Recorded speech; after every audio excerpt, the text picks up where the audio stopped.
Sidang putusan seorang influencer muda bernama Vienna Varela Anggeli Parinusa digelar di Pengadilan Negeri Denpasar, Bali pada Selasa 14 Oktober. Namun suasana sidang sempat diwarnai aksi tak terpuji. Gadis berusia 19 tahun itu mengacungkan jari tengah dan melontarkan ucapan kasar ke arah awak media usai mendengar vonis hakim. Majelis hakim yang dipimpin Niluh Suwantini memvonis Vienna bersalah dalam kasus promosi situs judi online. Ia dijatuhi hukuman 1 tahun 6 bulan penjara serta denda 30 juta rupiah subsidiar 1 bulan kurungan. Dalam amar putusannya, hakim menyatakan terdakwa terbukti secara sah dan meyakinkan bersalah sesuai pasal 27 ayat 2 J pasal 45 ayat 3 Undang-Undang ITE.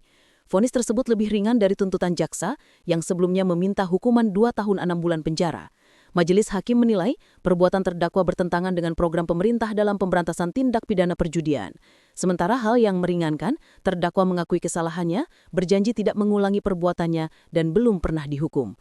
Usai putusan dibacakan, baik Vienna maupun jaksa penuntut umum menyatakan masih pikir-pikir.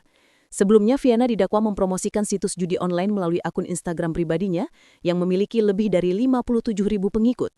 Ia diketahui aktif mengunggah story berisi tautan dan watermark situs tersebut sejak Februari hingga April 2025 di kawasan Monang Maning, Denpasar Barat.